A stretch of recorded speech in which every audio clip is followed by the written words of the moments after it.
E realmente existem pessoas dentro da política, lamentavelmente a maioria delas, que acham que política é jogo de poder mesmo e atuam assim.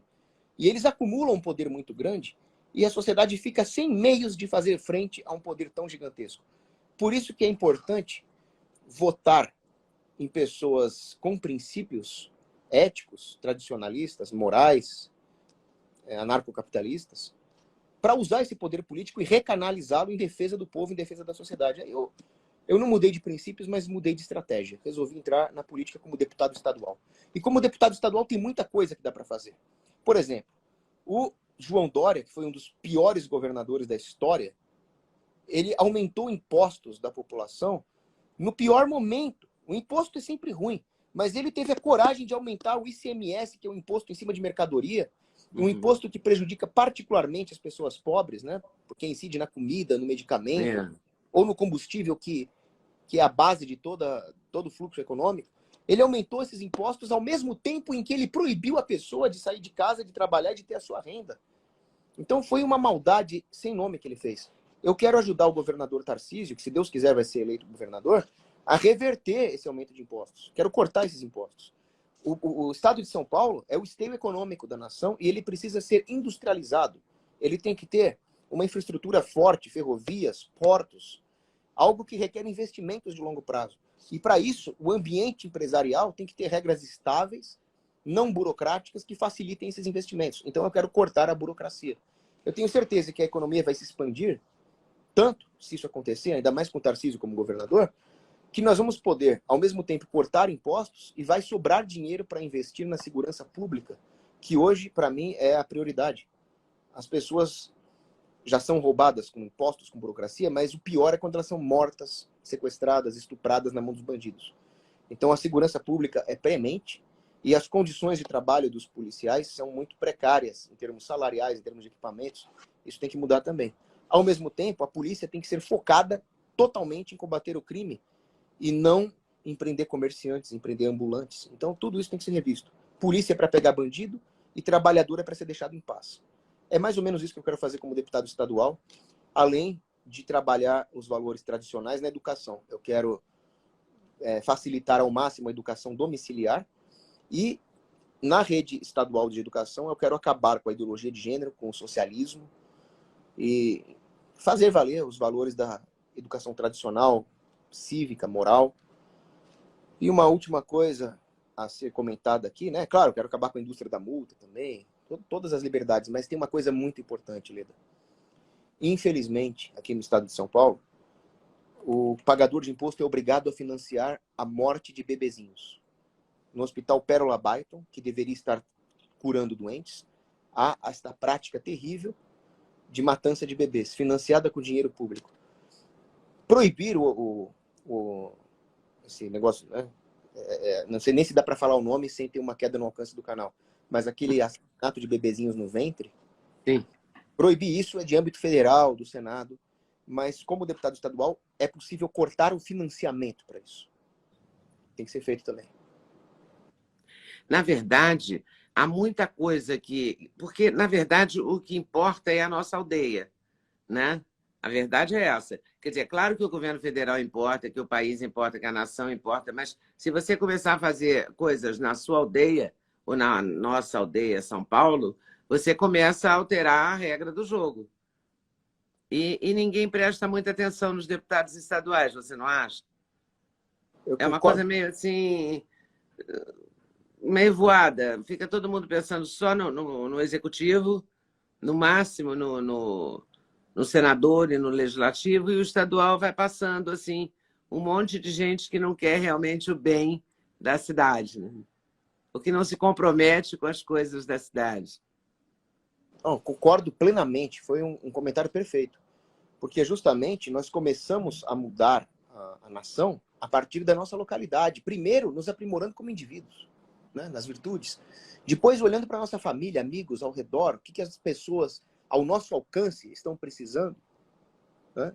Depois, nosso bairro. Então, se as pessoas querem um Brasil mais poderoso, mais próspero, mais livre, elas têm que fazer exatamente isso, Leda. Exatamente isso que você falou. Prestar atenção na política municipal. Prestar atenção na política estadual. Mesmo porque é até mais fácil, do ponto de vista da liberdade, conseguir grandes avanços na liberdade nesse âmbito, municipal e estadual. Tem um grande filósofo que eu gosto muito de ler, que é o Hans Hoppe. O sobrenome dele é Hoppe. E ele fala justamente isso. Os defensores da liberdade precisam ocupar os espaços políticos nas suas localidades, municipal, estadual, onde eles podem ter uma relevância, mesmo em pouco número, e criar uma proteção, uma autonomia dentro dessas esferas locais contra leis injustas que venham de poderes mais centralizados.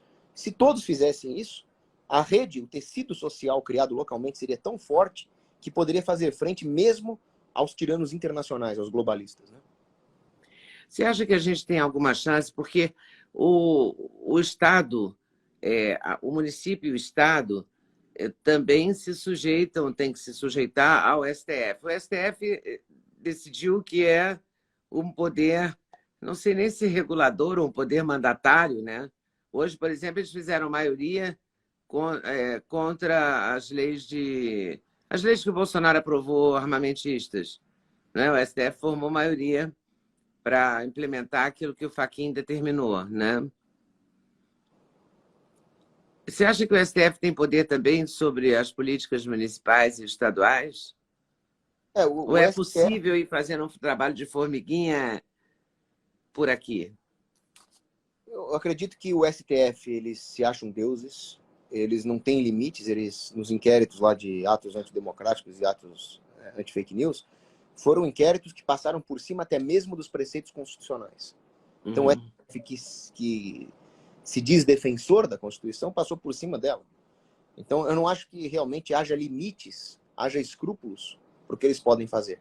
Mas cabe à sociedade defender os princípios e defender as instituições e a liberdade. Então, primeira coisa, as pessoas têm que notar o quão importante é a eleição para o Legislativo Federal. A eleição do Senado, para mim, é a mais importante de todas. Por isso que eu vou votar no Marcos Pontes, senador. Ele é o senador apoiado pelo presidente Bolsonaro e é o que tem mais chance de evitar uma vitória da esquerda. E que as pessoas se conscientizem disso. Então, um legislativo que tenha princípios, que tenha valores, um legislativo de direita é importante. E no âmbito municipal e estadual, agora nessas eleições estadual, nós podemos usar até mesmo as determinações do STF contra a tirania. Por exemplo, o STF deu autonomia para os estados decidirem as políticas em relação à Covid, porque o STF contava que os governadores de esquerda iam implementar uma verdadeira ditadura sanitária e impedir a governabilidade do Bolsonaro, prejudicando a economia e, consequentemente, a reputação do Bolsonaro. Então é aquela coisa, né? Fique em casa, a economia a gente põe a culpa no Bolsonaro depois. Foi o que aconteceu. Uma frase do meu amigo Arthur Iglesias. Mas nós podemos aproveitar, então, que o STF deu essa autonomia para os estados e implementar leis estaduais a favor da liberdade, não a favor da ditadura sanitária. Podemos proibir que sejam fechadas as missas novamente, os cultos religiosos, porque isso viola completamente a liberdade de adorar a Deus. De religião. Exato. Temos também que colocar na lei estadual, como já foi conseguido em outros estados, a proibição de que o Estado invada o corpo da pessoa com medicamentos. Eu nem posso falar o nome aqui, é muito perigoso. Mas a vereadora lá de Goiânia, Gabriela Rodarte, minha amiga, que está concorrendo a deputada federal em Goiás, ela conseguiu defender essa liberdade do povo ali. Isso pode ser feito no âmbito estadual. E nós podemos também incluir todos os serviços como essenciais, que, como o presidente Bolsonaro brilhantemente disse, todo o serviço que sustenta uma família, que leva o pão para casa, é essencial. É essencial para aquela família. Então, uma proibição dessa ditadura sanitária no âmbito estadual é possível ser feita usando o precedente que o próprio STF abriu. Você está fazendo a sua campanha, indo aos lugares, conversando com as pessoas. Como é que você está? Porque é a sua primeira campanha, né, na vida. É a minha primeira campanha, Leo. E como é que você está lidando com isso? Olha, tá muito cansativo, mas eu estou gostando, porque eu estou gostando muito de conversar com as pessoas na rua e elas têm aquela intuição da liberdade, né? Eu gosto de conversar com elas para perguntar quais são os problemas que afligem, os impostos que o pequeno comerciante é obrigado a pagar, o problema de segurança. As pessoas pagam esse monte de imposto e não têm segurança. E o que o trabalhador precisa? O comerciante, o patrão, eles são todos empreendedores, né? Eles precisam de segurança contra a tirania estatal e contra o bandido comum. E é o que eu defendo, é corte de imposto e focar o poder remanescente do governo contra os bandidos, deixar o trabalhador em paz. E eu converso com o povo e eles têm essas ideias, eles têm esses valores conservadores arraigados.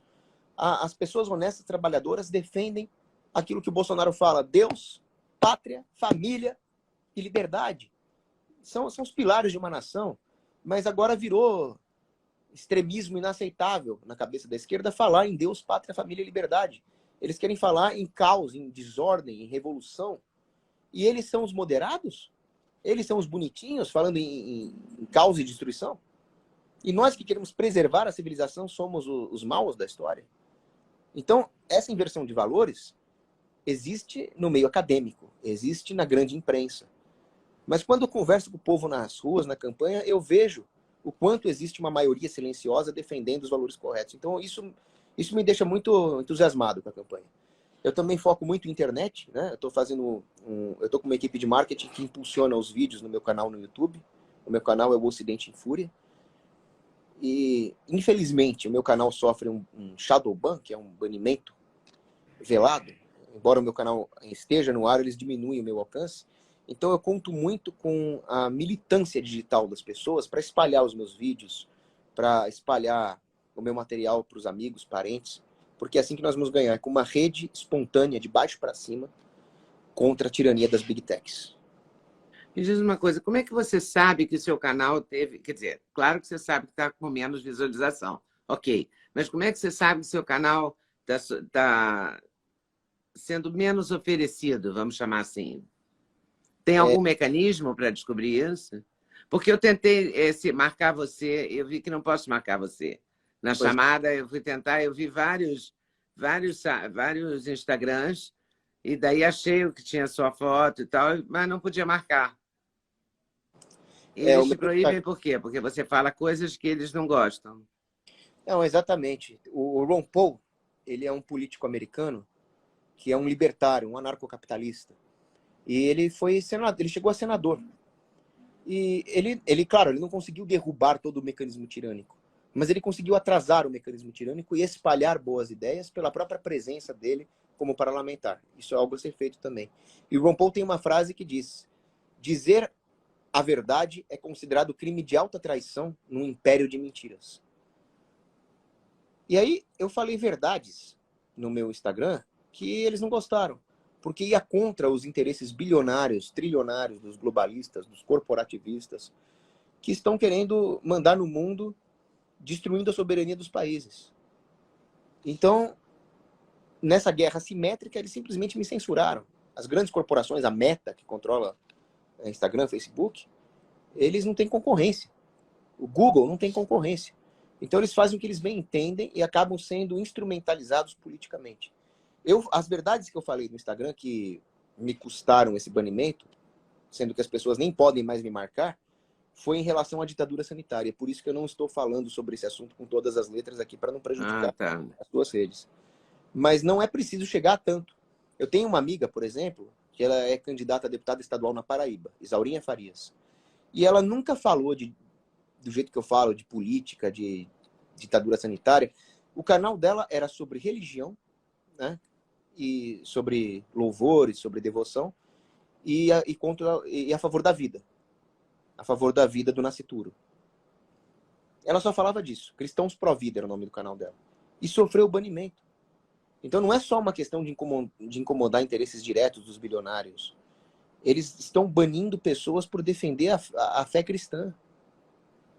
É uma agenda globalista de esquerda, por exemplo, a Agenda 2030, onde eles atuam em todas as frentes.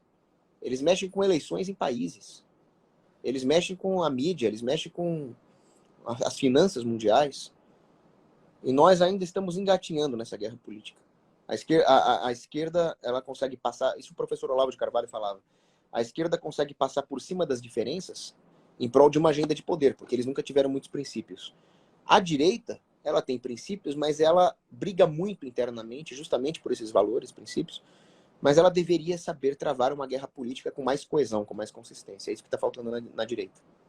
Gostou do corte que você acabou de ver? Vale a pena conferir com certeza, né? Então vai conferir muitos outros cortes no canal de cortes Leda Nagli. É claro que a entrevista completa você vai conferir no YouTube Leda Nagli, canal Leda Nagli do YouTube, você não pode perder de jeito nenhum. Valeu, tô te esperando, hein? Vem nessa!